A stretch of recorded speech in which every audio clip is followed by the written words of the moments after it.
The Lagos Boy, a story of hustle, hope, and the long road home. Chukwu was 22 years old. He had just finished secondary school. That was all the education his parents could give him. They had sold their goat, borrowed from neighbors, and saved every kobo just to see him through. There was nothing left. No money for university, no money for anything more, but Lagos was calling. Everyone said Lagos was the place where a man could find himself, where a nobody could become somebody, where the streets, though tough, could teach you things no classroom ever could. Chukwu, Lagos will test you, but remember who you are. He nodded. He did not trust his voice enough to speak. He picked up his bag and walked to the bus. He did not look back. Camera follows the bus as it disappears down the long, dusty road into the horizon. He had never seen anything like this in his life. Lagos did not slow down for anyone. Not for visitors, not for newcomers, not for a young man from a small town with big dreams and an empty pocket.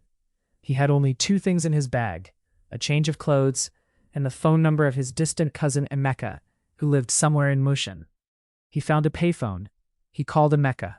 Emeka came 2 hours later on a motorcycle, sweating and already complaining. "You reach? Oya come, but my place is small-o." Chukwu managed. The room was the size of a large bathroom. 4 people already lived there. Now it was 5. They slept in shifts. When 2 people went out to work, others slept. When they came back, others woke up and left. This was Lagos. Camera pans slowly around the small dark room. A single bulb hanging from the ceiling. A small fan that struggled to turn. A window with no curtain. Outside, the sound of the city never stopped. He knocked on doors. He stood at shop fronts and offered to help. He carried loads at the market for small money. Some days he made enough to eat. Some days he did not eat at all. But Chukwu was not the kind of man who sat down and felt sorry for himself. He watched everything around him. He studied people.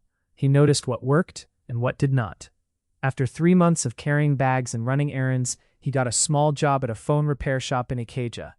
The owner, Alhaji Musa, was a quiet man who did not talk much. But he watched Chukwu work. "You serious?" "Yes, sir." "Then I will teach you." And so began Chukwu's first real education in Lagos. Camera zooms in on Chukwu's hands, carefully learning to open a phone, fix a screen, replace a battery. His face is focused, determined. Chukwu had a dream that was bigger than phone repair. He had seen people in Lagos who wore suits and worked in offices. He had seen people who drove cars and spoke on laptops.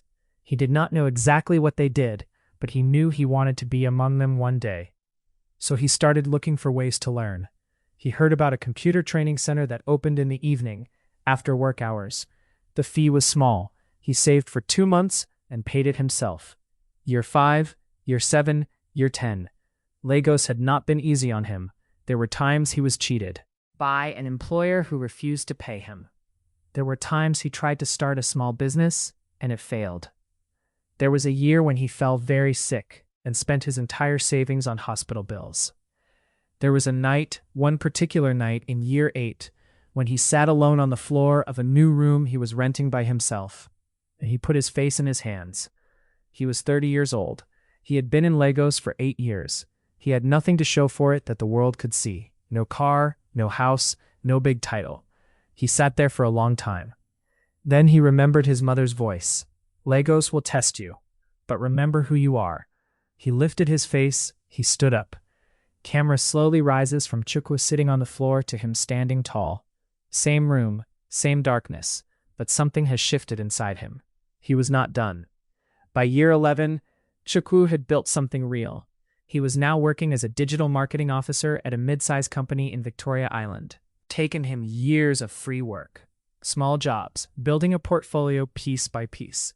But he had gotten there.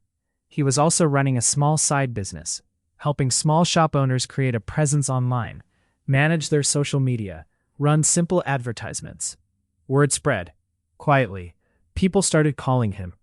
Then one afternoon, he got a message from a company based in the United Kingdom. They had seen some of his work through a mutual contact. They were looking for someone in Nigeria to help manage their African market campaigns. They wanted to jump on a video call. Chukwu sat in front of his laptop that evening and adjusted his shirt collar 3 times before pressing the call button. Camera holds close on his face as the call connects, a small nervous breath, then a smile. He stopped for a moment and looked around. He thought about the motor park at Ojota, where he first arrived. The small room in Mushin, under streetlights with textbooks. The sick year, the floor year, all of it. His phone rang. It was his mother. Chukwu, you dey airport? Yes, mama. I dey here. God done do am. God done do am. He walked through the departure gate. Camera follows him from behind as he walks down the long corridor toward the plane. Slowly, the camera pulls back wider and wider until Chukwu is just one small figure moving forward through a very large, very bright hall. He was going abroad, not because someone carried him, not because he had a rich uncle or a lucky break, but because for 15 long years, in one of the toughest cities in the world, he had refused, every single day, to stop. Camera fades to black. One line appears on screen. The city does not give. It tests. Who pass, they take everything.